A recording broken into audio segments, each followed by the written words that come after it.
उपक्षेत्र दुसरे उद्योग.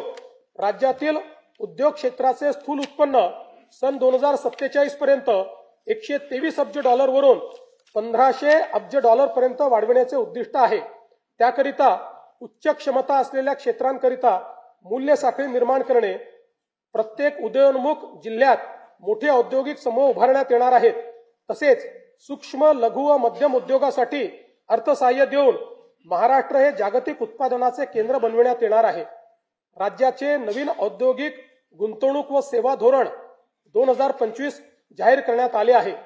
2047 पर्यंत उद्योग क्षेत्राचा स्थूल राज्य उत्पन्नातील वाटा 30% नेण्याचे आमचे ध्येय आहे. यासाठी इन्व्हेस्ट महाराष्ट्र हा एकसंघ डिजिटल प्लॅटफॉर्म विकसित केला जात आहे. थेट परकीय गुंतवणुकीत महाराष्ट्र देशात अव्वल आहे. राज्यात प्रत्येक जिल्ह्यात सूक्ष्म लघु व मध्यम उद्योग केंद्रे स्थापन केली जातील. या धोरणातून सुमारे 50 लाख प्रत्यक्ष रोजगार निर्माण होईल.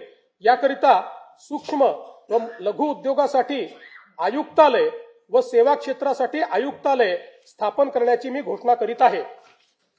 केंद्र शासनाकडून नवी दिल्ली येथे आयोजित राष्ट्रीय एक जिल्हा एक उत्पादन पुरस्कार 2025 सोहळ्यामध्ये महाराष्ट्र राज्याला सुवर्ण पुरस्काराने सन्मानित करण्यात आलं आहे. तसेच राज्यातील रत्नागिरी, नागपूर, अमरावती, अकोला व नाशिक या जिल्ह्यांना राष्ट्रीय पुरस्कार प्राप्त झाले आहेत. नीती आयोगाकडून जाहीर करण्यात आलेला निर्यात सिद्धता निर्देशांक 2024 यामध्ये महाराष्ट्र राज्याला प्रथम स्थान प्राप्त झाले आहे. महाराष्ट्र बांबू उद्योग धोरण 2025 जाहीर करण्यात आले आहे. या अंतर्गत 50,000 कोटीपेक्षा जास्त रकमेची गुंतवणूक आकर्षित करण्यात येणार असून 5 लाख प्रत्यक्ष आणि अप्रत्यक्ष रोजगार निर्माण करण्याचे उद्दिष्ट आहे. एशियाई विकास बँक अर्थसहाय्यित सुमारे 4,271 कोटी रुपयांच्या बांबू विकास प्रकल्पाअंतर्गत औष्णिक विद्युत प्रकल्पात बांबू बायोमासचा वापर वाढविणे तसेच GIS, ब्लॉकचेन, टिश्यू कल्चर इत्यादीच्या माध्यमातून बांबू मूल्य साखळीचा विकास करण्याचे नियोजन आहे.